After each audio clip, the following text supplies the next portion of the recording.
कौन ब्रह्मा का पिता है, कौन विष्णु की मां, शंकर का दादा कौन है, हमको दे बता। ये जानने के लिए कृपया सुनिए जगत गुरु तत्वदर्शी संत रामपाल जी महाराज के अमृत वचन सर्व पवित्र धर्मों के पवित्र शास्त्रों के आधार पर मृत्यु को प्राप्त हुई। परमात्मा कहते हैं सच को कोई मानता को नहीं और झूठ मैं कह सकता नहीं, और सत्य को ये मानते नहीं, इस झूठ को स्वीकार किए बैठे हैं। इस प्रकार परमात्मा क्या बताते हैं कि सुरपति दुखिया भूपति दुखिया। सुरपति देवताओं का राजा इंद्र भी दुखी है, क्योंकि आपने देखा होगा कि रावण के पुत्र मेघनाद ने ऊपर जाकर अपनी सेना को अपनी सिद्धि शक्ति से उड़ा करके और स्वर्ग पर धावा बोल दिया। सब 33 करोड़ देवताओं को बांध कर अपनी कैद में डाल दिया। इंद्र ने अपनी रक्षा के लिए उसको अपनी पुत्री की शादी करके अपना पीछा छुटवाया। देवताओं के राजा को और हम देवताओं के पुजारी बना रखे। हमारे को देवताओं की पूजा करवाया जा रहा हमारे से नादान ऋषियों नीम हकीम संतों के द्वारा, और जिनको रावण ने कैद में बांध कर घेर दिया था उन देवताओं को।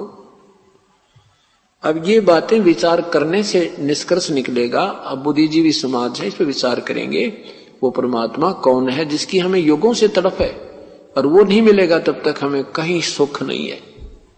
और अब इंद्र अंत में मरने के उपरांत वो गधा बने। प्रारंभ उसका गधे की जोनी से होता है, ये रूल ऐसा नियम है, क्योंकि पुण्य के आधार पर वो राजा बनता है और पाप उसके जोंके तो रखे रहते हैं। उन पापों के आधार से फिर उसकी जोनी शुरू होती है। इस प्रकार याद दिलाना चाहते हैं कि तंदर सुखिया कोई न देखा, जो देखा सो दुखिया हो। सुरपति दुखिया भूपति दुखिया, रंग दुखी विपरीती हो। है कि रंग तो स्वाभाविक दुखी होता है, और फिर कौन सुखी है? कहे कबीर और सब दुखिया, एक संत सुखी मन जीती हो। मन जीतने वाला संत कौन है? जैसे पूर्ण संत से उपदेश प्राप्त कर ले वह शास्त्र अनुकूल साधना प्रारंभ कर दे वह, और फिर बीड़ी शराब मांस तमाकू या दूसरे की देखम देखा कोठी पर कोठी गार्डन की, कोठी पर कोठी बनाने की, बढ़िया कार खरीदने की ये होड़ नहीं लगावे।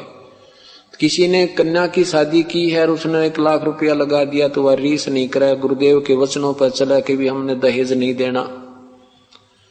चाहे फिर देखो मालिक के खेल, कितनी रजा हो गया आपके बच्चों पर, तुम मानते नहीं कति भी। आप बिल्कुल फैसला कर लो कि हम लड़की का ब्याह वहां करेंगे जो बिल्कुल 1 नया पैसा नहीं मांगे, और देख जहां बच्चे का संयोग है उसने तोड़ कौन देगा। तो इस प्रकार हम आधे से ज्यादा दुख तो अपने आप इकट्ठा कर रहे हैं। देखम देखा इतना खर्चा करने लगे, लड़के की शादी पर लाखों रुपए लगा देते हैं, लड़की के खर्चे पर ना जाने कितना कर्जा करते हैं। फिर गरीब व्यक्ति देखम देखा उसने करना पड़ता है, मेरी बेटी कहीं आत्मा दुख ना पावे, इसलिए उसने भी उस समस्या मोल लेनी पड़ती है। फिर वो कर्जा दुखी करता है बेचारा, सारा जीवन कष्ट में हो जाता है। यो नरक बना लिया हमने सुख में जीवन को। तो परमात्मा कहते हैं मन चाहता है गुटी लगा लूं, मन चाहता है बकरे खा लूं, मन चाहता है ताश खेल लूं, सिनेमा देख लूं, और सत्संग में आने से आनाकानी करता है। इसको मन जीतना कहते हैं। सतगुरु के वचनों पर चले और बुराई त्याग के अपना सो काम त्याग कर प्रभु के चरणों में आ जावे, इससे जीवन सफल होगा। और परमात्मा ने जो दिया है जैसा भी उसमें प्रसन्न रहे। राज्य क्रमता राम की रजा धरे, जो शीश दास गरीब दरस परस तिस बैठे जगदीश। जिसमें आप परमात्मा के चरणों में आ जाओगे उसमें ये परमेश्वर का काम है आपको कैसे सेट करना है। सतगुरु के चरणों में आकर के क्या मांगना चाहिए? क्या मांगना चाहिए? साईं इतना दीजिए जिसमें कुटुंब समावे, हम भी भूखे ना रहें, अतिथि न भूखो जावे। इससे ज्यादा नहीं मांगना चाहिए हमें। हम प्रतिदिन देखते हैं कि ऐसे ऐसे भरे पूरे परिवार को त्याग कर पूरे के पूरे साजबाज ने छोड़ कर जीव चला जाता है। अभी पीछे अमेरिका में एक भूकंप आने की संभावना थी। वो साइक्लोन आया, एक समुद्री तूफान आ रहा था। पूर्व सूचना पाकर के वो 10-10 मंजिल की कोठियों को छोड़कर स्पीड खींच दी, छोड़कर भाग गए बड़ी बड़ाइयों को जान बचाने के लिए। परमात्मा कहते हैं ये तो जीवित रिहर्सल देखो, और जब आपकी मृत्यु हो जाएगी ये यहीं रह जाएंगे। आपको बताया था कि एक बार इधर गुजरात में भूकंप आया था और 4-4 मंजिल की कोठियां वहीं सारी की सारी जमीन में चली गई थी। लाखों व्यक्ति 5 मिनट के अंदर लाखों व्यक्ति खत्म हो गए थे। उनको स्वप्न में भी ना सोचा था कि हम अभी ऐसे हमारे साथ बीत जाएगी। उससे पूर्व ऐसे जोड़ जोड़ के कोठी पे कोठी बनाने की और बंक में संग्रह करने की होड़ लगा रखी थी। इसलिए परमात्मा याद दिलाते हैं कि भाई यहां पर कोई भी जीव सुखी नहीं है, और केवल इतना ही संग्रह कीजिए जो छोड़ कर चलते समय उसमें ममता ना बने। अब परमात्मा क्या बताते हैं कि साईं इतना दीजिए जिसमें कुटुंब समावे, हम भी भूखे ना रहे अतिथि न भूखा जावे। अब हम सुनते अधिक हैं, खूब श्रद्धा भी है आप लोगों की, पर उस पर जो परमात्मा हमें जिस रंग में रंगना चाहते हैं हम इतना रंगे नहीं जा रहे। उसमें रंगे कैसे जाएंगे कि आप सत्संग सुनते रहिएगा और फिर धीरे धीरे आपकी आत्मा इन वचनों पर चलने को स्वीकार करेगी। क्योंकि ये मन काफी जन्मों से, काफी युगों से यही बकवादों में रंगा हुआ है। अब इसको थोड़ा समय लगेगा इसमें ढलने के लिए, और ढल जाएगा। ऐसी बात नहीं क्योंकि हमने कुसंग भी जो सीखी है, बुराइयां सीखी है, हम कुसंग में सीखी हैं, और हमने अच्छाई सीखने के लिए भी सुसंग मिला है, सत्संग मिला है। तो इसमें धीरे धीरे हम इसको ग्रहण करेंगे और फिर एक दिन ऐसे रंग जाएंगे कि हमने ये दूसरी बातें कतई नहीं अच्छी लगेंगी। कोई अगर आपके पास आकर के व्यवहारिक बातें करेगा तो आपको कतई नहीं सुहा होगा, उससे शीघ्र ही पीछा छुटवाने की चेष्टा करोगे। ऐसे फिर इतना रंग में रंग जाओगे। तो हमें क्या बताना चाहते हैं? परमात्मा कहते हैं कि इतना मांगो मालिक से, इससे ज्यादा मत मांगो। अतिथि भूखा ना जाना, और जिसमें कुटुंब समाना। कुटुंब समाने का तात्पर्य है कि रिक्वायरमेंट ऑफ द फैमिली, परिवार की आवश्यकताओं की पूर्ति हो जाना हमारा कुटुंब समाना समझो। और अतिथि भूखा ना जावे। एक आपको कथा सुनाते हैं परमेश्वर की। पुण्यात्मा, ये अमृत वाणी है, ये अमर कथाएं हैं, ये सत्यनारायण कथा है जो आपको अब सुनाई जा रही है। अभी तक हम जो सत्यनारायण कथा सुनते थे वो कहते थे सत्यनारायण कथा, पर वो भगवान, वो सत्यनारायण कथा नहीं थी, वो नासवान भगवानों की कथाएं थी। श्री विष्णु जी को वो सत्यनारायण कहकर कथा सुनाया करते थे, और श्री विष्णु जी कहते हम तो नासवान हैं, हम सत्यनारायण नहीं है। सत्यनारायण माने अविनाशी प्रभु, सत साहेब। सत साहेब कहो, सत्यनारायण कहो, नारायण कहो, साहिब कहो, राम कहो, अल्लाह कहो, खुदा कहो, चाहे गॉड कहो।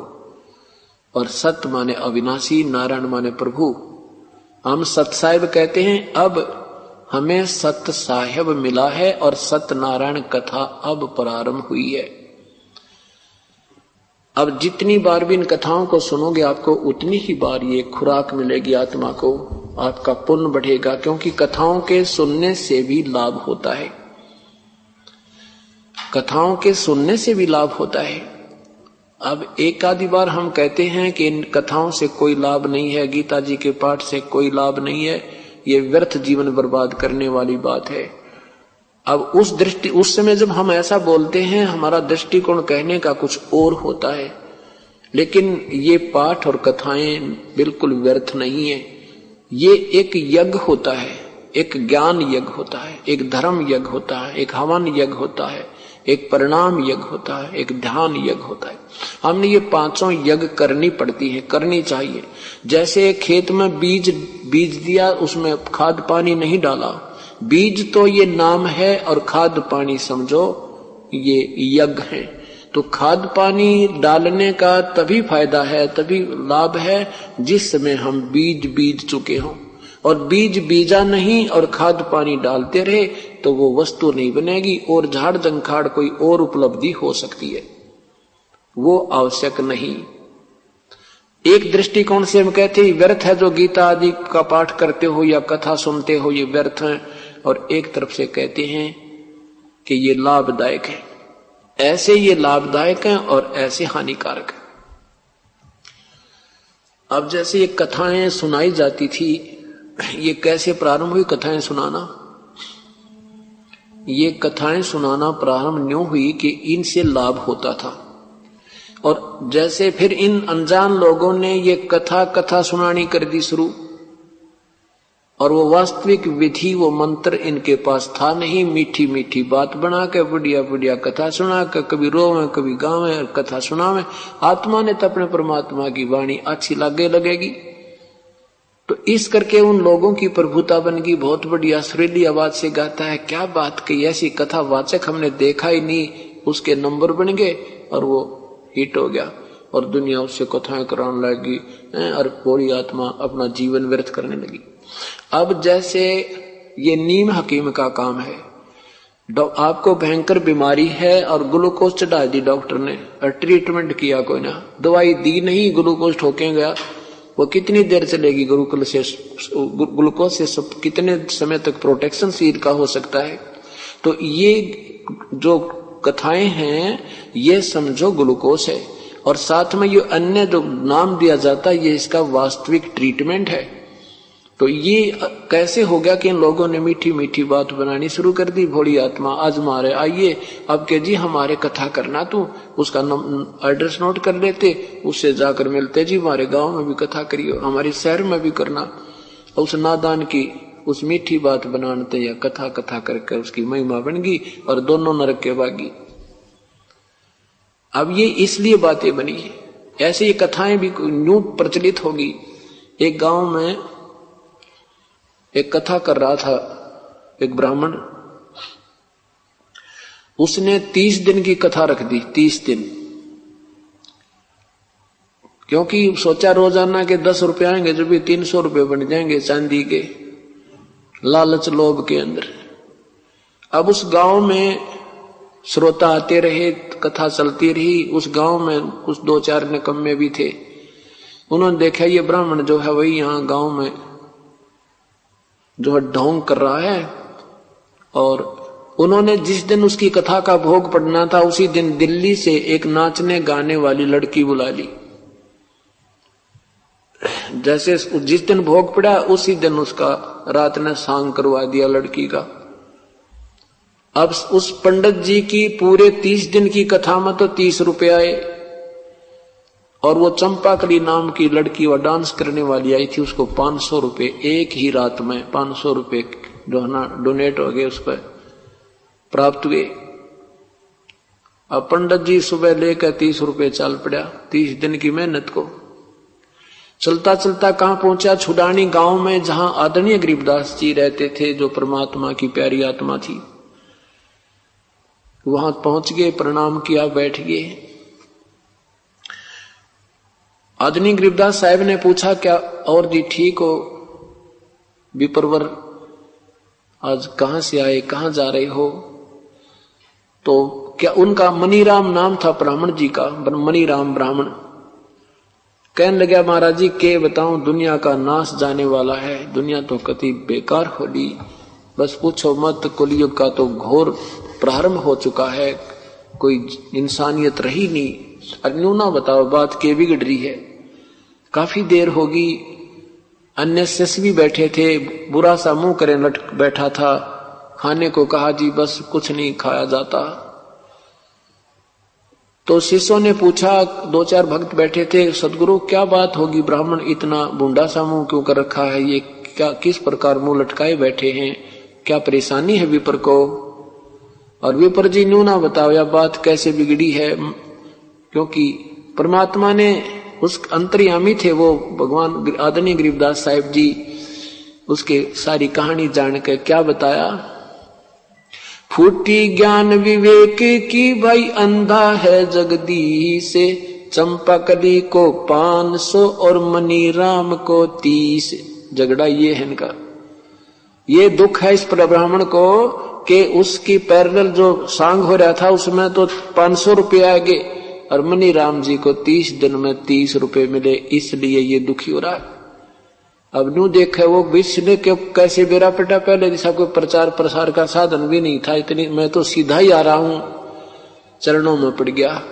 परमात्मा बोले निकम्मे, वो तो नादान थे फिर तन्ने के गांठ गाल रखी है, आप अधिकारी नहीं, हर दुनिया को ठगते फिर रहे हो। राजा परीक्षित को जब 7वें दिन सर्प ने डसना था, किसी ने कथा सुनाने का साहस नहीं किया, क्योंकि वो भगवान से डरने वाले ऋषि थे। निकम्मो, तुम तो कति विनाश कर रहे हो, बुरी आत्माओं को गुमराह कर रहे हो, तेरे साथ बहुत अच्छा हुआ। राजा परीक्षित को 7वें दिन सर्प ने डसना था। सभी ऋषियों ने यही राय दी कि इनको कोई कथा, ये श्री भागवत सुधा सागर की कथा सुनाई जाए, ताकि इसकी वृत्ति यहां से हटकर स्वर्ग में लग जाए और ये इसका कल्याण हो जावे। अब उस समय वशिष्ठ, ये वेद व्यास जी जिन्होंने श्रीमद् भगवत सुधा सागर की रचना की थी, उन्होंने भी हाथ खड़े कर दिए कि मेरे बस की बात नहीं, मैं कथा कर दूं, क्योंकि 7वें दिन परिणाम आना था। और किसी भी ऋषि महर्षियों ने बिल्कुल हिम्मत नहीं करी, कहने लगे हमारे बस की बात नहीं है कि हम इसके जीवन के साथ खिलवाड़ नहीं कर सकते। कहते हैं स्वर्ग से सुखदेव ऋषि को राजा परीक्षित के ही उस किराए पर, उसी के पुण्यों के आधार से उस किराया दिया और वो विमान में बैठकर स्वर्ग से आए। राजा परीक्षित को उपदेश दिया, अपना शिष्य बनाया, 7 दिन कथा सुना करके वो स्वर्ग का अधिकारी बनाया। और इब तुम सभी काख में पोथी देकर मैं भी कथा करता हूं, मैं भी कथा करता हूं, तुमने सारा विनाश कर रखा है और स्वयं भी तुम नरक के भागी हो, तुम अधिकारी नहीं हो, और केवल कथा से बात क्या बनेगी। मनी राम जी को काफी समझाया, मनी राम जी ने सरेंडर कर दिया, भगवान हमने, मेरे से गलती बन गई और मुझे उपदेश दे दो, कल्याण करो मुझ पापी का। उस ब्राह्मण ने अपना जीवन सफल किया। तो पुण्यात्माओं, अब कितने गुरु हैं गिनती नहीं है। क्या उस समय इस पृथ्वी पर ऋषियों और गुरुओं की त्रुटि आ गई थी? हाँ, आ गई थी, क्योंकि श्री कृष्ण जी दो थे वहां उस समय। श्री कृष्ण जी दो है अधिकारी महापुरुष थे नाम देने के, और उसे उनके गुरुदेव थे दुर्वासा जी। तो ऐसे समय पर एक ही संत विशेष होता है जो आदेश देता। श्री कृष्ण जी के जाने के बाद राजा परीक्षित, श्री कृष्ण जी की मृत्यु के उपरांत राजा परीक्षित जो है अपनी मर्यादा को भंग कर चुका था। वैसे तो पांडव श्री कृष्ण जी के शिष्य थे, जिस कारण से वो अपनी मर्यादा भंग कर चुका था, उसका नाम खंड हो गया था, और जिस कारण से उसने वो ऐसी दुर्बुद्धि हो गई थी, उसने एक ऋषि के गले में सर्प डाला।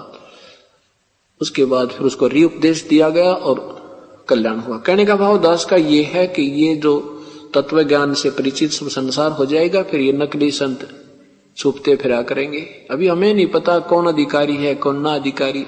एक ड्राइविंग लाइसेंस नहीं चल सकता ऑथराइज्ड अधिकारी के बिना बना हुआ, और ये हम परमात्मा पाने का लाइसेंस बनवाए बैठे नकली संतों से, क्योंकि हमें पता ही कोई ना नकली और डुप्ली, असली और नकली का। अब ये नकली और असली का हम स्वयं ज्ञान होगा तभी हम इनसे दूर हट सकते हैं, नहीं तो हमारे दादे परदादे चले गए, भूत बनवा दिए, भूत पुजवा के। और गीता जी में मना कर रखा है कि भूत पूजोगे, श्राद्ध निकालोगे, तुम भी भूत बन जाओगे, और हमारे से श्राद्ध ही निकलवाए जा रहे हैं। देवी देवताओं की पूजा को मना किया है, 3 गुणों तक की पूजा को गीता में मना किया है, और हमारे से यही पूजाएं करवाई जा रही है। तो कहने का भाव यह है कि इन कथाओं से भी लाभ है, पर कब लाभ है? अधिकारी हो और श्रोता में भी श्रद्धा पूरी हो। अब जैसे ये कथाएं दास सुनाएगा आपको, कुछ पुण्यात्माओं ने पहले भी बहुत सुनी होंगी, लेकिन ये नहीं सोचना चाहिए कि ये तो मैंने सुन रखी थी। ये भी अगर ऐसा भी मन में आता है तो आप अधिकारी नहीं हो और आपके अंदर कोई मैल है, आप में कोई दोष घर कर चुका है। जैसे इंसान जो बीमार हो जाता है, बुखार आ जाता है, तो उसको खाना स्वादिष्ट नहीं लगता, उसको खाना अच्छा नहीं लगता, और जब वो स्वस्थ होता है तो दोनों समय पर भूख लगती है और शरीर मांगता है कि मुझे भूख लगी है, मुझे आहार मिले। और जब कोई बुखार हो जाता है तो रुचि नहीं बनती, भोजन में अरुचि हो जाती है। तो भोजन में अरुचि होना समझो आपके शरीर में कोई डिफेक्ट हो गया, चाहे कोई बदहजमी होगी है या बुखार आने की संभावना है। इसी प्रकार जब ये कथा आप सुनोगे, जितनी बार भी सुनते हो आपको आनंद आता है, भूख लगती है, तो आप स्वस्थ हो, आपकी भक्ति ठीक चल रही है। इन कथाओं को सुनते ही कथा शुरू की, आपके मन में न्यू आगे तो सुन रखी है, तो समझो आप में अरुचि होगी।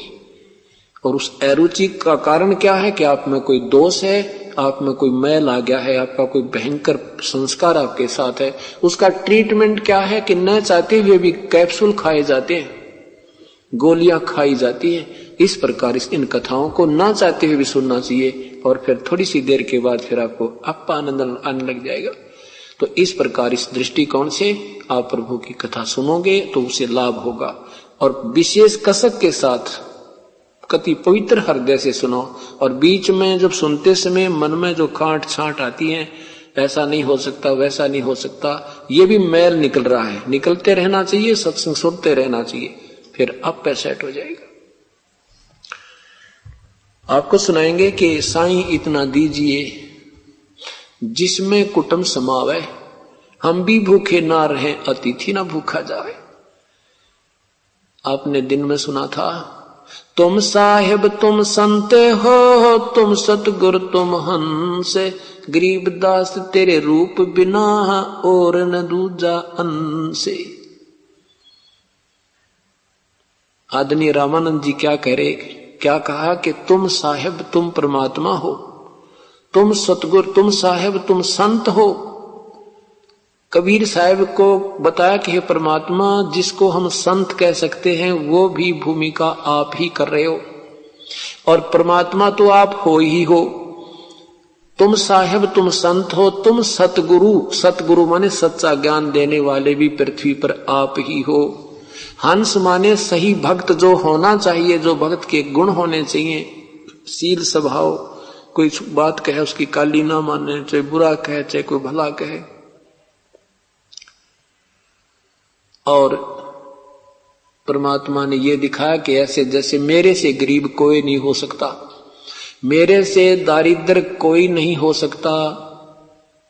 एक झोपड़ी में रहना और कपड़ा बुनना और साथ में प्रभु की भक्ति करने की लीला करना, हमारे लिए एक एग्जाम्पल कोड करके परमात्मा कि मेरे से गरीब और मेरे से नीची जाति और नहीं हो सकती।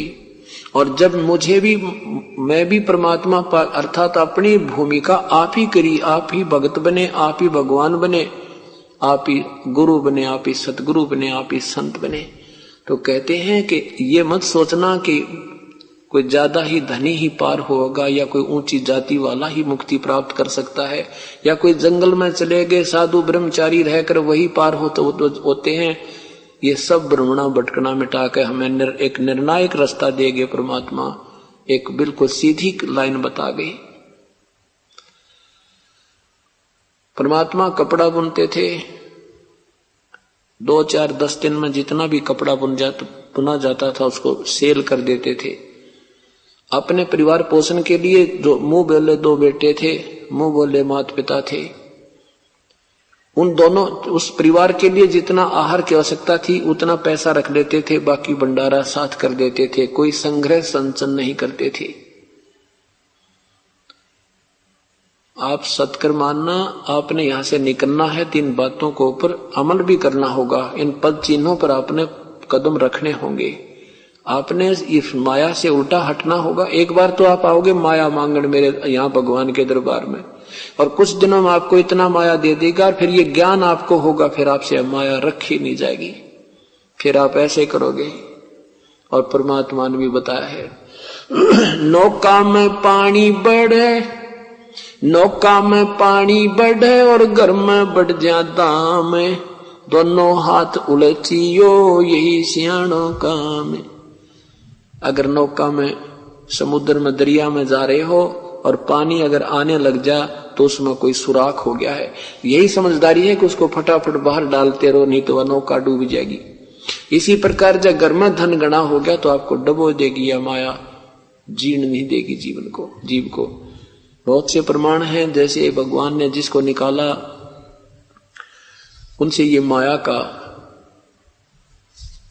साया दूर किया, और फिर आपको ये परमात्मा अपने हिसाब से देगा, आपका कोई काम नहीं अड़न देगा, कोई भी काम आपका पेंडिंग नहीं रह सकता, मैं गारंटी देता हूं। अगर इस मालिक पर आश्रित होकर आप सच्चे ढंग से लग जाओ, देखना कैसे कैसे काम करेंगे। एक बहन ने बताया, इतनी गरीब है वो, रोहतक में घर है उसका, इतनी गरीब है वो, उसने मकान बनवाने के लिए एक गरीब वर्ग के लिए सरकार की कोई स्कीम है और वो कुछ मटेरियल दे देते हैं, उस मटेरियल लेकर के उसने सरकार से और वो मकान बनाया। उसके पति ने 12,000 रुपए लोन लिया था बैंक से और 12 वर्ष हो गए थे। अब उस लड़की ने सोचा कि मैं वो अकाउंट करवा लूं, कितना पैसा हो गया, लेन देन ने तो है नहीं, परंतु यूं तो देख लो कितने से कभी मालिक दया करे उनके थोड़े थोड़े देना शुरू करूं। तो वो गई बैंक में, उस अकाउंट नंबर से उसने कंप्यूटर से देखा, अपना बैलेंस देखना चाहा तो कंप्यूटर ने नील रिपोर्ट करी कि आपका कोई बैलेंस नहीं। मैं फिर वहां अंदर बैंक में गई, उन क्लर्कों से कहा, उन्होंने भी फिर उसमें डालकर देखा, कहने लगे बहन जी तेरा कोई बैलेंस नहीं। वो कहने लगी मेरा बैलेंस है, मेरे पैसे हैं, हमने 12 वर्ष हो गए, ये अकाउंट मेरा है। तो वो कहने लगी, मैं फिर हमारा उस मैनेजर के पास गई, मैनेजर ने भी वो डालकर देखा कंप्यूटर उसमें, तो उसका भी नील रिपोर्ट आई, और वो फिर भी कह रही है जी मेरे पैसे हैं, मैंने देना है, अभी तो दे नहीं सकती, मैं अपना हिसाब चाहती हूँ। कहते मुझे बाहर निकाल दिया कि तू सिर में दर्द मत कर बहन, तेरा कोई पैसा ही नहीं है, और ये रिपोर्ट रही हमारे पास, उन्हें लिख कर दे दिया तेरा कोई बैलेंस नहीं। वह रो रही और बता रही, आंखों से आंसू नहीं सूख रहे उस बहन के। बैंक का भी पूरा कर दिया परमात्मा ने और उस बेटी का भी दुख दूर कर दिया। फिर कहती है कि मीटर लगवा लिया और बिजली का बिल भरने का ब्योंत नहीं, कोई इनकम सोर्स नहीं, मजदूरी करती हूं, देखा कि बिल आएगा, पैसा भरने को है नहीं, वो मीटर पाटेगा। तो उसमें क्या देखा, बिल आया तो उसमें लिखा था कि 700 कुछ रुपए गवर्नमेंट की तरफ तेरे हैं, इस महीने का 2 महीने का बिल भरकर और 700 कुछ रुपए एडवांस गवर्नमेंट में तेरे जमा है, और 54 जमा कराने का ब्योंत नहीं, अभी मीटर लगवाया था 2-3-4 महीने पहले। अब पुण्यात्माओं, इसको भगवान कहते हैं। परमात्मा ऐसे काम किया करता है। दन्ना भगत ने कहा कर बोई थी अर्जवार बन गई, पर आज के कर्महीन और ज्ञानहीन संत नहीं मानते इस बात को, कहते गप्पे मार रखे। नरसिंह जी की हुंडी ले ली, झाली परमात्मा ने, वो बैंक ड्राफ्ट कैश कर दिया था, 500 रुपए दे दिया कह। ये झूठ नहीं है, लेकिन झूठे हम उन्होंने बना दिए जिन्होंने परमात्मा का विधिवत साधना हमें बताई नहीं, ना ज्ञान दिया और ना उस परमेश्वर से हमारा लिंक हो पाया जो ऐसे काम करता है। अब हमें ये याद दिलाना चाहते हैं प्रभु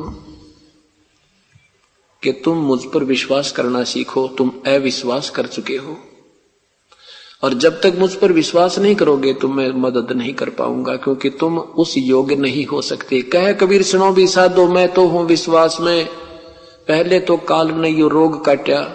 ये हमारे साथ एक बहुत बड़ा धोखा किया कि कबीर साहब को भगवान हमें मान कर राजी को नहीं, ऐसी स्थिति पैदा कर रखी है कि कोई नो कह कबीर परमात्मा है, 3 बार तो हंसेगा सुनने वाला और कहेगा आपकी भी अकल कहाँ गई, वो तो एक साधारण सा भगत था, धानक था, जुलाहा था, गरीब आदमी था, वो भगवान, उसके भगवान तो श्री राम थे, श्री कृष्ण थे। अब श्री राम और श्री कृष्ण भगवान किस क्यों माने हमने? क्योंकि श्री राम ने रावण मार दिया, भगवान कृष्ण ने जरासंध मार दिया, पूतना मार दी, शिशुपाल मार दिया, और भगवान अगर कबीर साहब ने 5-4 मार दिए होते, ये भी भगवान से हो जाता। यही कमजोरी है हमारी। हम जब इस बात से परिचित होंगे तो पता चलेगा भगवान के लक्षण और क्या होते हैं, कैसे गुण होते हैं ईश्वर के, पूर्ण हैं, और इनके जब गुणों से हम परिचित होंगे तभी हम इसके गुणगान किया करेंगे। अब लगभग 4 लाख संगत होने वाली है परमेश्वर की, और इसमें एक एक हंस से मिलकर देखो, जो 3-4 वर्ष हो गए इस सतगुरु के चरणों में आए, उनकी आंखों से आंसू नहीं सूखते। वो एक बताने लग जाएगा ना, आपके कान बहरे हो जाएंगे उससे कि रामायण शुरू खत्म ना हुआ। इतने सुख परमात्मा ने दे रखे, लेकिन फिर भी हम कच्चे पक्के ही चल रहे हैं। जब बिल्कुल दृढ़ होकर चलेंगे फिर ऐसी अनहोनी करेंगी जो अभी आपको सुनाया। तो अब आपको सुनाते हैं कि साईं इतना दीजिए जिसमें कुटुंब समावे, हम भी भूखे ना रहें, अतिथि ना भूखा जावे। तो वो बहन जो अभी आपको बता रहे थे, उसने कहा जी मैं अपनी पड़ोसन से कहा करती हूँ, और भी उसके साथ 1-2 ऐसी घटना हुई थी। तो वो कहने लगी मैंने एक बार ऐसे कुछ पैसे थे, वो मेरे पास, मेरे एक किराया भी नहीं था शर्माने के लिए, और मेरे घर में 500 रुपए जरा उस पर रखे पाए, सेल्फ के ऊपर और अखबार के नीचे, और 500 रुपए तो मैं स्वप्न में भी नहीं सोचती हमारे घर में कभी इकट्ठे हुए हों। और मैं पड़ोसियों को बताया तो कहती तो तुम, अब पहले मैंने बताया तो वो टाल गई काना पर के, अब मैंने बताया कि बैंक में मेरा बैलेंस नहीं मिल पाया, और ऐसे ये उनके सामने वो जो उसका बिजली का बिल दिखाया, तो नो कहती हैं तुम तो न्यू बकवाद करया करो, तुमने तो सारी समय झूठ बोलने का ठेका ले रखा है, तुम तो हर समय ऐसी ऊट पटांग बातें करते हो, ये कभी हो सकता है। और वो भी ठीक कहती हैं, क्योंकि उन्होंने अभी आम खाया नहीं है। हमने आम मिल गया, हम खा रहे हैं, हम कहते हैं आम मीठा है, वो कहते हैं आम मीठा होता ही नहीं। कमाल की बात है। तो ये अतिथि है। तो यहां परमात्मा बताते हैं अपनी महिमा, आप ही सुनाते हैं कैसे। परमेश्वर पूर्ण ब्रह्म कबीर साहब तत्व ज्ञान सुनाया करते थे। हिंदू और मुसलमान सभी को कहा करते थे कि तुम्हारे जो गुरुदेव हैं ये तुम्हारे सदग्रंथों से परिचित नहीं है। वेद पढ़े पर भेद न जाने, ये बाचे पुराण 18, और जड़ को अंधे पत्र खवाव, ये भूले सिरजनहारा। ये वेद जरूर पढ़ते हैं पर इस वेदों के भेद को ये जानते नहीं। और मूर्ति पूजा पर तुम्हें आधारित कर दिया। क्या वेद और गीता जी में लिखा है मूर्ति पूजा करने का या श्राद्ध निकालने का? हिंदुओं को समझाते थे और मुसलमानों को समझाते थे। नहीं है दारमदारा वहां तो नहीं है दारमदारा, नहीं है दारम, नहीं है दारमदारा, नहीं है दारमदारा वहां तो, नहीं है दारमदारा वहां तो, नहीं है दारमदार। उस दरगाह में धर्म राय है, उस दरगाह में लेखा लेगा सारा, वहां तो नहीं है दारमदारा, नहीं है दारम।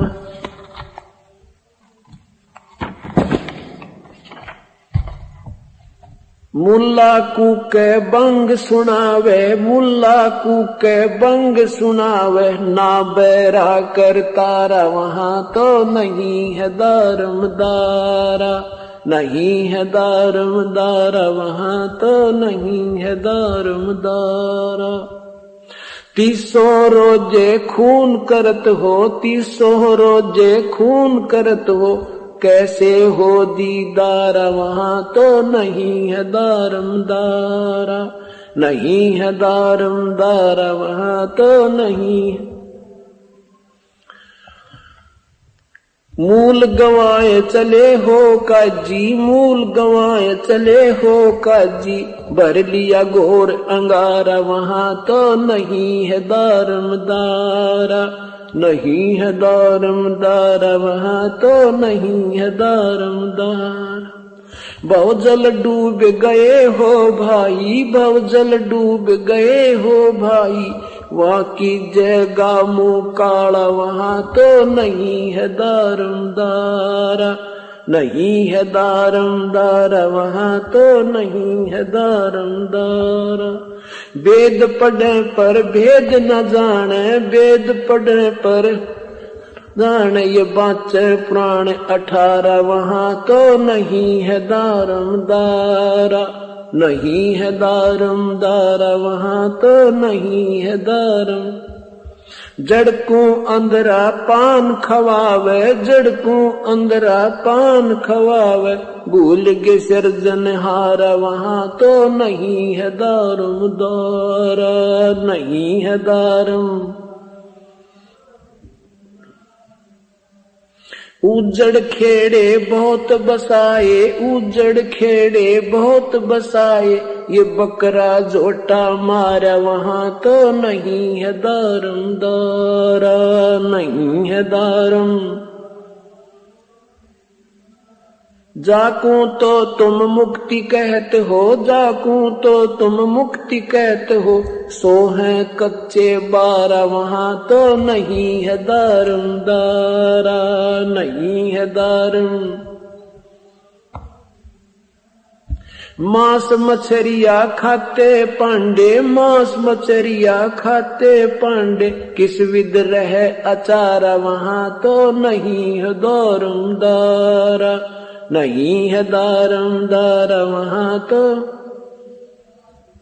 सो जजमान नरक को चाले, सो जजमान नरक को चाले, डूबे सो परिवार वहाँ तो नहीं है दारमदारा, नहीं है दारमदारा वहाँ तो। छाती तोड़ हने जम किंकर, छाती तोड़ हने जम किंकर, वहाँ लाग गए जम का लारा वहाँ तो नहीं है दारमदारा, नहीं है दारमदारा वहाँ तो। गरीब दास गरीब कहे बेकाजी, दास गरीब कहे बेकाजी, ना कोई वार न पारा वहाँ तो नहीं है दारमदारा, नहीं है दारमदारा वहाँ तो नहीं है दारमदारा। क्या बताते हैं परमात्मा? आदरणीय गरीबदास साहेब कह रहे हैं कि कबीर परमात्मा उन दोनों धर्मों के मुखियाओं को कहा करते थे, तुम अपनी मनमानी साधना कर और करवा रहे हो जो तुम्हें हानिकारक होगी, और साथ में तुम्हारे अनुयायियों को भी तुम नरक के भागी बना रहे हो। क्या बताते हैं कि मुल्ला कुके बंग सुनावे न बैरा करता रहा। कबीर परमात्मा बताते थे कि चीटी पायल बाजे पैर साहिब सुनता है सब लहर। अगर चीटी के पैर में, कीड़ी के पैर में और कोई पायल बना कर बांध दे, चीटी के पैर की पायल क्या होगी? यानी बाल से भी पतली, और उसकी आवाज नहीं होती। कहते हैं जब उसकी भी आवाज होना तो भी परमात्मा सुनता है, और तुम आवाज लगाते हो ऊपर चढ़कर, हे भगवान, हे अल्लाह, ये बकरा हमने हलाल कर दिया, इसकी आत्मा को स्वर्ग में स्थान देना, जैसे अल्लाह इन्हीं के आदेश से चलता है। परमात्मा कहते हैं नादान, वो भगवान बहरा नहीं है, तुम रुक के मर मर सुना रही हो, वो सब जानता है, तुम्हारे अंतःकरण में जो सोच है उससे भी परिचित है। मुल्ला कुके बंग सुनावे ना बहरा करतारा, और 30 रोजे खून कर तो तुमने हो कैसे दीदारा। चल तुम मानते हो कि व्रत रखने से, रोजे मीन व्रत रखने से परमात्मा प्राप्ति होती है, और श्याम ने बकरी काट ली या मुर्गी मार दी, ये बंदगी वो खून करत हो। तो क्या कहते हैं परमात्मा के जिस माता का दूध जिस ममड़ी का दूध पीत हो, जिस माँ का दूध पीत हो और दूध घरत बहु खाई, और उसको फिर तुम हलाल करत हो लेकर करत कसाई। जिस गाय माता का तुम दूध पीते हो और घी खाते हो, और फिर उसी को जिसका हम दूध पीते वो माँ की तुल्य हुई, और फिर उसी माँ को तुम काट कर मांस खाते हो और तुम भक्ति की रीस भी कर रहे हो। इस तरह के खरे खरे वचन सत कहा करते थे, और काजी और मुल्ला नाराज हो गए भगवान थे। उधर से हिंदुओं के जो ये मार्गदर्शक ब्राह्मण पांडवों को कहते हैं परमात्मा कि वेद पढ़े और भेद ना जाने, और तुम पढ़ो पुराण 18 और फिर भी तुम्हें जड़ पूजाओं पर नादान साधनाओं के ऊपर लगा रखा है, तुम्हें हानि होगी। और तुम एक तरफ तो इतने मांझ धोकर रहते हो, 3-3 बार स्नान करते हो, किसी का कपड़ा भी लग जा छोटी जाति वाले का उसको उतार कर धोते हो, और मच्छी खाते हो तुम। फिर तुम्हारा ये आचार यानी तुम्हारा ये शुद्धता कैसे रही? अब पहले हम भी ये सोचा करते भाई ब्राह्मण तो बड़े अच्छे आदमी थे, ये कि मांस मिट्टी खाते होंगे, ये सब सेगणी खाया करते। ये बुराई कैसे चली? ब्राह्मण मतलब आम व्यक्ति ब्राह्मण नहीं, पांडा नहीं था, वो तो जो मार्गदर्शक बने हुए थे वो ठेकेदार बन जाते हैं कुछ ग्रुप के। अब जैसे कई जगह देखा होगा कि वहां तो शराब चढ़ती है, कहीं पर कहते हैं देवी बकरा मांगती है, वो ना तो वहां देवी बकरा मांगती ना वहां कोई शराब मांगता। वो जो वहां पुजारी था ना वो भूत बन गया और वो वहां धक्के खाता फिरे। वो किसी दूसरे पुजारी में बढ़कर बोला एक बोतल चढ़ेगी जब तुम्हारा पीछा छूटेगा। अब डरते हुए बोतल चढ़ा दे, डरते बकरा कटवा दे, वो पांडे फिर खावे उनके शराब पियो, फिर दूसरे पुजारी वो भूत उन बढ़ कर पीवे खाओ फिर। तो इस प्रकार ये बुराई बनेगी। इसलिए परमात्मा कहते हैं जिस नगरी साधु, जिस मंडल साधु नहीं और नदी नहीं गुंजारे, तज हंसा वो देशड़ा वहां काल की मोटी मार। जहां परम संत नहीं होते सब में भूत बोले और सबको गुमराह किए पड़े हैं। अब एक पुस्तक बनाई है परमेश्वर का सार संदेश, जो आपने पहले ली थी उसमें तो एक सीमित सा ज्ञान था। अब इसको नए सिरे से अब बनाया है, इसको पढ़ कर देखना, आपको बिल्कुल न्यारा न्यारा निर्णय पता चलेगा, प्रमाणों के साथ उसके अंदर है। और जैसे हजरत मोहम्मद जी, हजरत ईसा जी की पूरी लीलाएं उन्हीं के शास्त्रों से उसमें नोट किया गया है। उनमें देखना इन भूतों ने क्या हाल कर रखा उनका। अब सत्य मानना, भूत में ये पितर जो बन जाते हैं साधक, पिछली कमाई के जो साधक होते हैं, इस जन्म में साधना ठीक मिली नहीं तो वो अपनी पिछली कमाई से चमत्कार करके चले जाते हैं। फिर वो प्रेत पितर बन जाते हैं और पितर बनने के बाद भी किसी ना किसी पुजारी में बढ़कर वो कुछ आशीर्वाद उस पिछली कमाई से फिर भी अपनी खर्च कर जाते हैं। 1-2 को राहत मिल जाती है और फिर वो भूत बन जाते हैं। फिर वो 84 लाख योनियों में चले जाते हैं। फिर आपको पता चलेगा सचमुच हम कहाँ खड़े थे। छोटे मोटे कोई संतों से कोई चमत्कार देखकर उनके, और हम सोचते हैं पूर्ण संत नहीं, उसमें आपको संत और असंत की और साथ में सब सदग्रंथों का एक निर्णायक ज्ञान मिलेगा। तो क्या बताते हैं कि मांस मछलियां खाते पांडे किस विध रहे अचारा, और छाती तोड़े हन जम किंकरवा लाग गए जम का लारा। पहले पुराने समय की बात है, ये पुलिस वाले जो थे, पहले गुलाम देश था और गुलाम हमेशा सरकार जो गुलाम वो राजा होता है वो प्रजा को भयभीत बहुत रखता है। तो पुराने समय में क्या होता था, जैसे कोई ग्रामीण दोषी या निर्दोषी पकड़ दे जाते पुलिस में तो पुलिस वाले सारे पीटा करते। उसने एक गांव का व्यक्ति पकड़ लिया किसी ने, किसी दोष में या निर्दोष को, फिर वो छोड़ दिया 2 दिन पीछे। तो वहां उसने पूछा भी क्या बना तेरी गेल, वो कहने लगा भाई के बताऊं, बाकी पिटाई तो ही खूब, पर एक चीज देखी उनमें। क्या कहते, जुन साहब वो 2 थप्पड़ मारे 2 गाड़ दे था। कहते ये तो उनका एक मैंने देखा बहुत अच्छी जो है ना उनका प्यार प्रेम था, कोई न्यू नहीं कहता मत मारे, न्यू कहता मार इसका 2 और। तो परमात्मा कहते हैं जब तुम यहां से चले जाओगे ना, यम के दूत जुन सा जाओगा वो कुटेगा तुमने।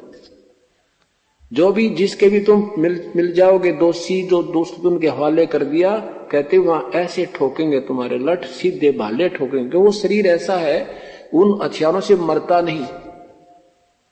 इस शरीर के अंदर जो हमारा दूसरा शरीर है, वास्तविक शरीर है, ये तो ऊपर कवर है, तो वो ऐसे भाले ठोकते हैं, उसके आंखों में भी धसा देते हैं, ऐसे ठोक देते हैं, सिर में ठोक देते हैं, कमर में, तो वो मरता नहीं, पर पीड़ा इतनी होती है, तौबा बोल जाता है। तो परमात्मा कहते तुम अभी अपने आप को बहुत कुछ मान बैठे हो, वहां किसी का दारमदारा नहीं है, वहां तो तुम्हारा केवल संस्कार तुम्हारे संग होगा। अब क्या बताते हैं, क्या गावे घर दूर दीवाने, क्या गावे के गावे घर दूर दीवाने के गावे। अनल हक सरे को पहुंची, सूड़ी चढ़े मंसूर दीवाने के गावे। क्या गावे घर दूर दीवाने क्या गावे। शेख फरीद कुएं में लटके, हो गए चूरम चूर दीवाने के गावे। क्या गावे घर दूर दीवाने क्या गावे। सुल्तानी तज गए बलख को, छोड़ी 16 सेंसर हूर दीवाने क्या गावे। क्या गावे घर दूर दीवाने क्या गावे। गोपी चंद भरतरी योगी, शर्म डाली दूर दीवाने क्या गावे। क्या गावे घर दूर दीवाने। दादू दास सदा मत वाले, जलमल नूर दीवाने क्या गावे। क्या गावे घर दूर दीवाने। जन रैदास कबीर कमाला, सन्मुख मिले हजूर दीवाने क्या गावे। क्या गावे दोनों दिन मुक्ति को चावे, खावे गऊ और सूर दीवाने के गावे। क्या गावे घर दूर दीवाने क्या गावे। दास गरीब उधार नहीं या सौदा पूरम पूर दीवाने क्या गावे। क्या गावे घर दूर दीवाने क्या गावे। अब जैसे ये इन कथावाचकों को कहते हैं, वो मीठी मीठी वाणी बना बना के गाते हैं, बड़े प्यार से सुनाते हैं सुरीली आवाज से। उधर से काजियों को कहते हैं तुम कुरान शरीफ को बड़े लय लाकर सुनाते हो। दोनों ही धर्मों के विषय में उन महापुरुषों का विषय किया, विवरण दिया है, जिन्होंने परमात्मा की तड़फ कैसे बनाई, जिनको कुछ उपलब्धि हुई। कहते हैं अनल हक सरे को पहुंचे, सूड़ी चढ़े मंसूर।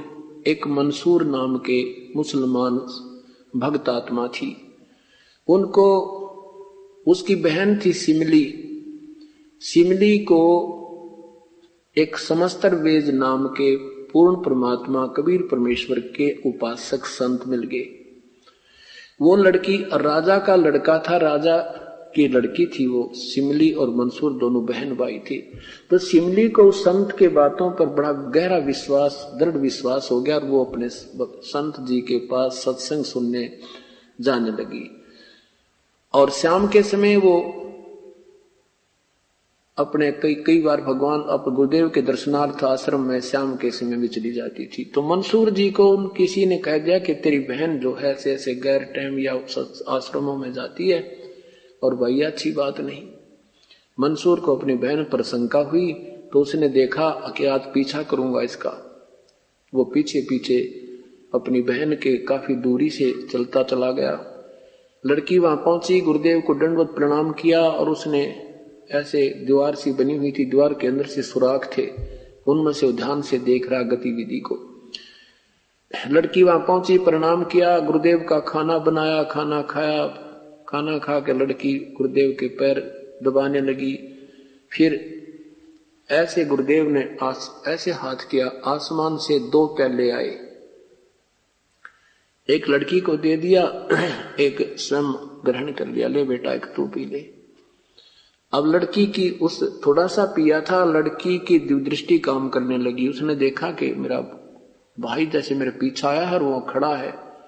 उसने देखा कि हाँ सचमुच वो कुछ शंका लेकर आया है। तो उसने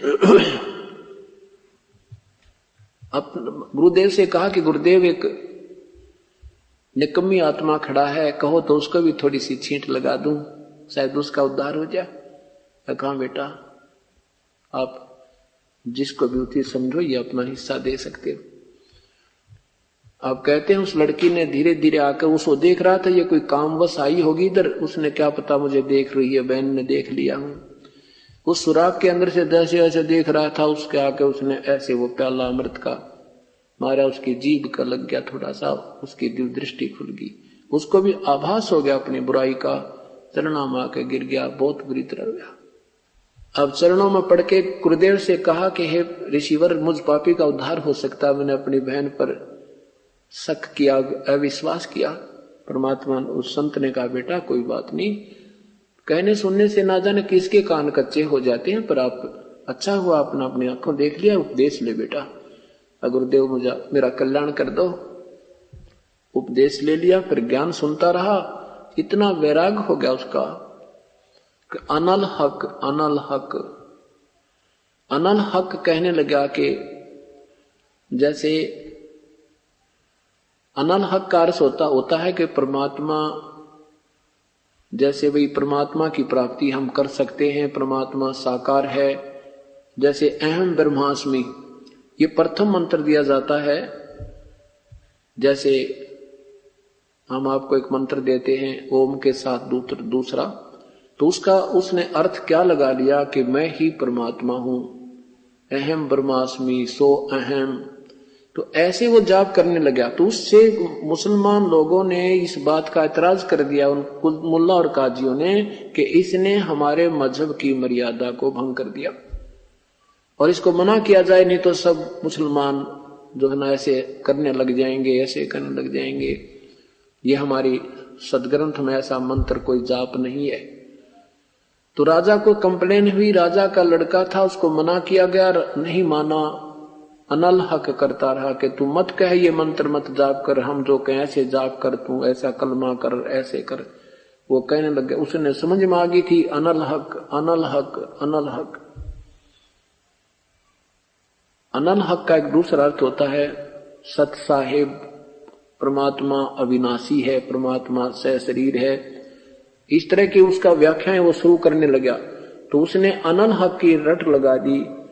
उन्होंने मना किया, काजियों ने भी कहा, मुल्लाओं ने भी कहा, राजा ने भी मना किया, बेटा तू मत कहे, लेकिन नहीं माना। फिर ये मजहब एक मजहब का जो दायरा है एक बहुत कड़वा हो गया, बहुत सख्त हो गया। तो राजा विवश हो गया, राजा अपने बच्चे का बचाव नहीं कर पाया। तो वहां से फतवा तैयार कर दिया कि इसको चौराहे पर खड़ा करके और एक एक पत्थर मारो, इसको एक चौराहे पर उसको बांध दिया गया और पूरे उस नगर के नागरिकों से कहा कि सब एक एक पत्थर मारो इसको, ये अनल हक नहीं छोड़े तब तक इसको मारते रहो, ये मर जाए तो मर जाए। अब क्या हुआ कि उन्होंने कहा तू ये अनल हक कहना छोड़ दे। मंसूर तो मस्त हो गया था, अनल हक कि जो गुरुदेव ने हमें मंत्र दिया हम उसी का जाप करेंगे, आपके नहीं मानेंगे। चौराहे पर बांध दिया, सब पत्थर मारने चल पड़े, लाइन लग गई, सब जाओ एक एक पत्थर मारा, लहू लुहान कर दिया। और वो हंस रहा है, वो कह रहा अनल हक अनल हक। उधर से सिमली उसकी बहन उसी गुरु की शिष्या थी। अब उसका भी नंबर आ गया, क्योंकि लोक लाज के कारण उसने भी आना पड़ा। अब उसने पत्थर नहीं उठाया, उसने एक फूल तोड़ दिया। अब पत्थर नहीं मारूंगी, ये भक्त है। अब जो है उस निकट आई और उसकी नजर मिली अपनी बहन की तरफ, तो उसने बहन ने उसका फूल मार दिया। तो मंसूर जी रोने लगे। अब सिमली कहने लगी, रे भाई, लोगों ने तुझे पत्थर मारा, तू हंस रहा था, तू रोया नहीं, और मेरे फूल से भी रोने लग गया। मंसूर ने कहा, सिमली, मैं तेरे फूल से रोने इसलिए लग गया कि ये तो नादान व्यक्ति थे, इनको पता नहीं था मैं किस मर्ज में दुखी हूं, और निकम्मी तुझे तो पता था मैं किस दर्द में दुखी हूं, और तेरा हाथ कैसे उठ गया मेरी तरफ। तू भक्त नहीं, तू निकम्मी बहन है, तू शिष्य नहीं उस गुरुदेव की, तू भक्त नहीं है।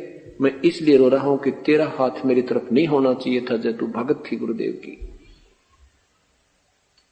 अब उसने अनल हक कहना नहीं छोड़ा, तो कहते हैं आदेश कर दिया मुल्ला काजियों ने कि इसका हाथ काट दो। तलवार लेकर खड़ा हो गया, तू अनल हक बंद कर दे, नहीं तेरा हाथ काटेंगे। अनल हक हाथ काट दिया। दूसरा और कर दिया अनल हक, गर्दन भी काट दी, और टुकड़े करके फूक दिया कि ये काफिर है, धर्म की बगावत करता है, इसको जला दो। काफिरों को जलाया जाता है, मुसलमानों को गाड़ा जाता है, ऐसी उनकी धारणा बनाकर उस राख को उठा के कहते हैं इसको दरिया में डाल दो। वो दरिया भी कहते हैं, राख भी अनल हक करती हुई जा रही है, और 1000 मंसूर उसमें से निकल कर राख से और सारे बाजार में घूमने लग गए। जहां देखा वहां भी मंसूर देखा था, जहां देखा वहां भी मंसूर देखा था। तो यहां परमात्मा कहते हैं कि गावे नादान अनल हक सरे को पहुंचे, सूली चढ़े मंसूर, और के गावे घर दूर दुआने, के गावे घर दूर। तुम तो दुनिया को मारकर काटकर इन जीवों को मुक्ति चाहते हो, और ये थे वो हंस जिन्होंने अपनी सैक्रिफाइस, अपनी कुर्बानी दी। तुम जीवों की कुर्बानी लेकर के और मुक्ति चाहते हो। शेख फरीद जैसे महापुरुष कुएं में चले गए परमात्मा को पाने के लिए, उल्टे लटक के अपना शरीर की भी परवाह नहीं की, और तुम जीव हिंसा करके मुक्ति चाहते हो। ऐसे इधर हिंदुओं को परमात्मा कहते हैं कि गोपी चंद भर्तरी योगी शर्मा डारी धूर, कि गोपी चंद जैसे महापुरुष ने अपना राज भी त्याग दिया और अपनी जो है ना सब नहाना धोना भी त्याग दिया, धूलम धूल रहने लगे। इस तरह की वो परमात्मा कहा करते कि दोनों दिन मुक्ति को चावे, खावे गौ और सूर, दास करीब उधार नहीं सौदा पूरम पूर। कि तुम दोनों मुक्ति की इंतजार करते हो, दोनों की मुक्ति की चाह करते हो, मुसलमान भी और हिंदू भी, और तुम दोनों मांस खा रहे हो। ये गौ खाते हैं, वो सूअर खाते हैं, और तुम कैसे मुक्ति पाओगे। इस तरह के सत्वचनों से दोनों ही हिंदू और मुसलमानों के पीर लोग भगवान कबीर साहब से दुखी हो गए। तो उन्होंने बहुत यातनाएं परमात्मा को दी, वो किसी प्रकार से भी उनके काबू नहीं आए। अंत में क्या किया दाता ने, उन नादानों ने, कि ये न तो मारने से मर रहा है, ना ज्ञान में काबू आ रहा है, इसके साथ एक ऐसी लीला की कर दो कि ये भाग जा काशी त्याग गए। तो सभी ने मिलकर के, हिंदू गुरु भी दुखी हो गए उस परमात्मा से, क्योंकि उनकी पोल पाटे थी, उनकी सच्चाई का ज्ञान करवा रहा था। वो तो उस समय थोड़े से हमारे जो समाज शिक्षित नहीं था, नहीं तो ये डूंडा पहले पाट लेता। अब तो हम बिल्कुल साफ हुआ मिलता अपने को, जो अब अंधेरा इतना कर दिया है नादानों ने, अब तक तो साफ हो जाता। परमात्मा ने अब फिर शुरू की है वही कहानी इस दास के माध्यम से, और अब संघर्ष करते हैं, लेकिन उनकी पार नहीं बसा रही, क्योंकि हम सभी शिक्षित हैं और शास्त्र अपने पास हैं। इन नादानों की दाल गल नहीं रही, और आज से 50 वर्ष पहले ये कहानी शुरू हो जाती तो कत्लेआम करवा देते। ये ऐसे टाइप के आदमी हैं, लेकिन अब कुछ नहीं हो सकता। अब तो ये विस्फोट हो गया भगवान की भक्ति का। तो क्या किया उन्होंने, राजा सिकंदर लोधी भी कबीर परमात्मा के शिष्य हो गए थे, उनको काफी राहत मिली थी। वो बहुत भयंकर बीमारी से ग्रस्त थे। परमात्मा के कबीर साहब के सिर पे हाथ रखते ही सिकंदर लोधी स्वस्थ हो गया था।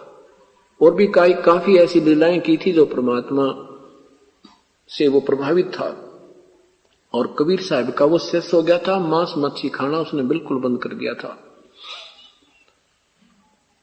अब क्या किया कि उन्होंने एक झूठी चिट्ठी डाल दी कि कबीर साहब भंडारा करेंगे, और वो तिथि लिख दी। और सब जगह उसमें ये लिख दिया कि उस भंडारे में 3 दिन और 3 रात चलेगा, 3 दिन भंडारा होगा और 2 टाइम भोजन होगा। और सब समय जो भी जिस टाइम भोजन खाएगा उसको 5 असरफी और 1 दोहर दी जाएगी।